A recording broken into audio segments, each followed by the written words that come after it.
Welcome student and good evening. I hope all of you are fine and happy. And today the topic that I have chosen you to explain over here is the blood supply to the kidney tubules, and it is the part number 4 of lesson life process and topic excretion. Okay, so let's study about it. So blood supply to the kidney tubules. First of all, kidney tubules means nephron, and the nephron is well you can say vascularized by blood vessels. I have already explained about the general structure of the blood vessel. Now see, you can see there is a heart, and from heart the blood vessel that enter into the kidney is aorta. It's the aorta. And when aorta get divided and enter into the kidney, it is called renal artery.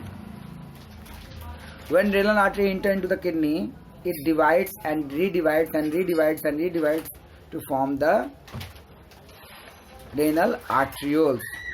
Understood? So arterioles are two types: efferent arterioles and afferent arterioles. Let's study about that. See, the renal artery which enter into the kidney branch and rebranch to form arterioles. So I should show you where is the arterioles present at all. Then each arterioles enter into the Bowman's capsule. The arteriole which enter into the Bowman's capsule is called afferent arterioles. Just see the figure, you will understand. Yeah, this is the figure.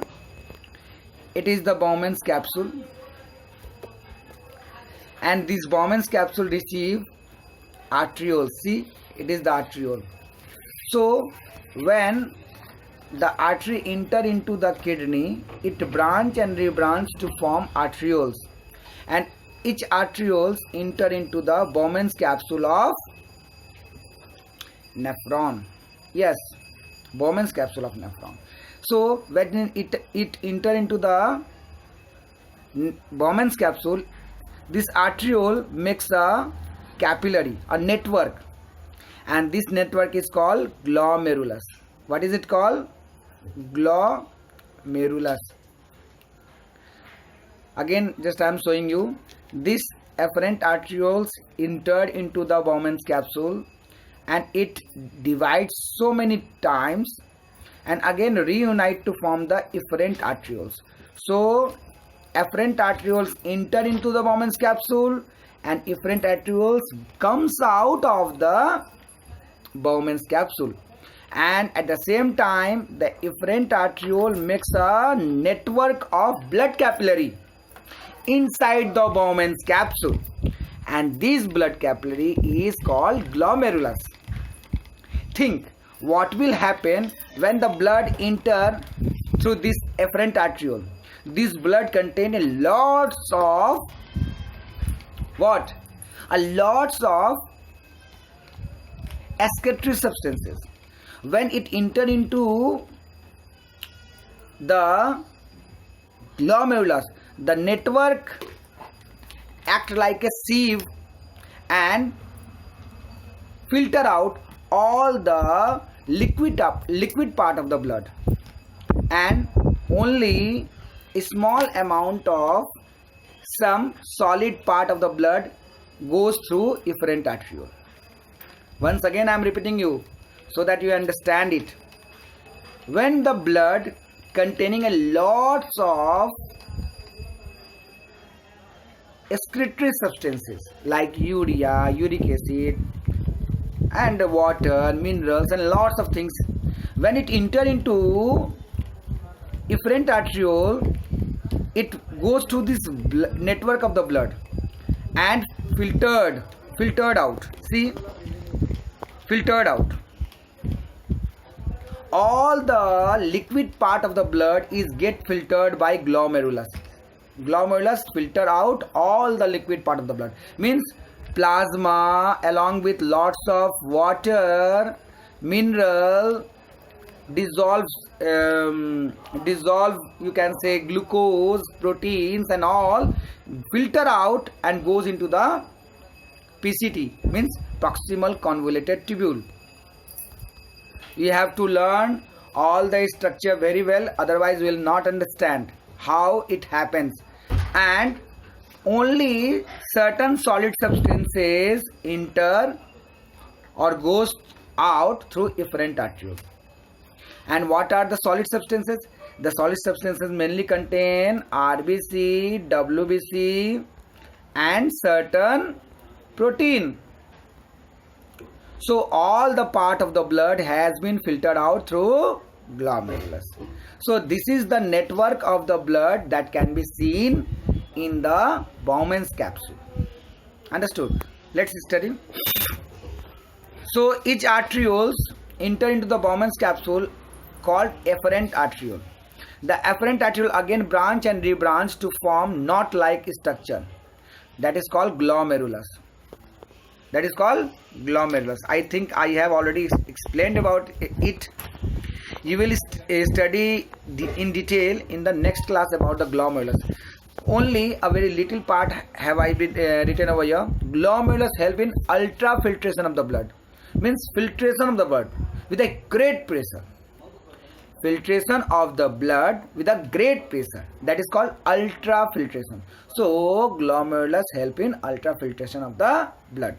When glomerulus, the capillaries of the glomerulus reunite, it forms the efferent arteriole. It forms the efferent arteriole. See here, the capillaries reunite and form the efferent arteriole.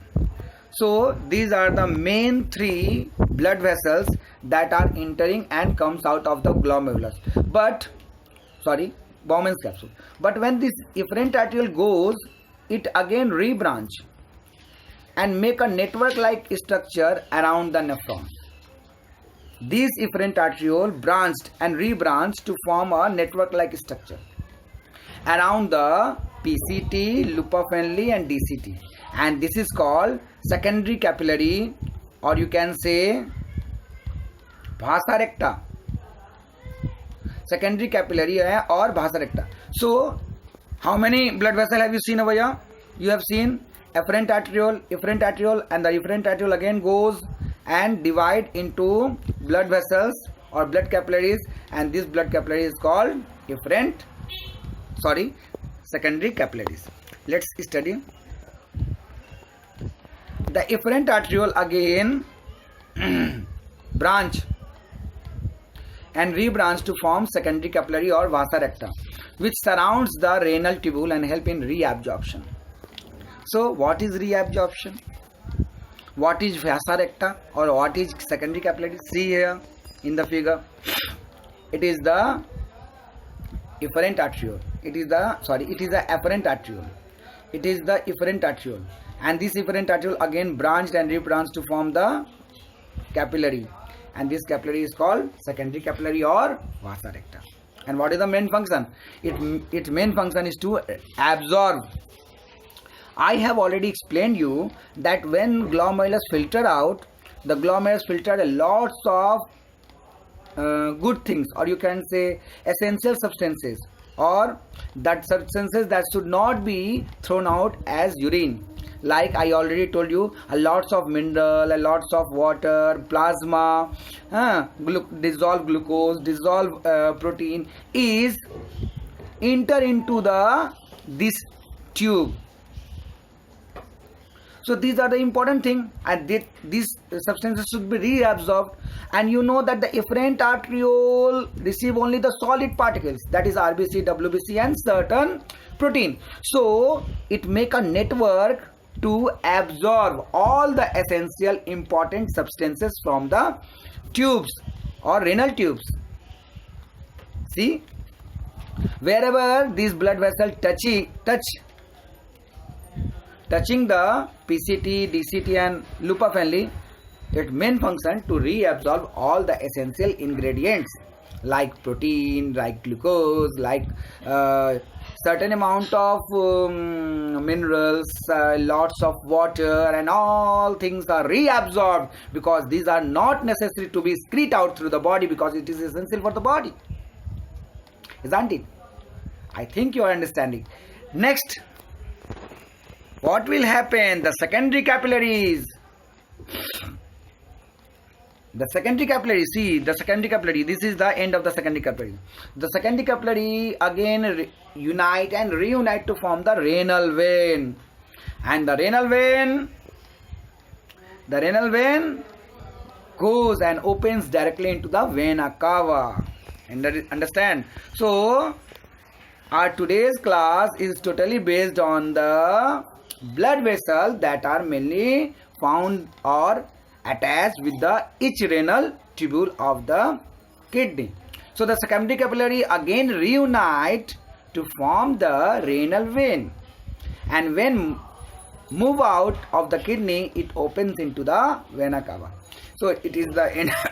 It is the end of the today's class. I hope you understand the different kind of blood vessel that enter into the renal tubule, that is nephron, and I also tried to explain the function that is done by each of every blood vessels. Hope you understand, and if you have any kind of problem regarding understanding the part, you can ask me at any time. Okay, remember to do the homework and send it on WhatsApp. If you have any kind of problem, obviously you can ask, and I am going to take the test of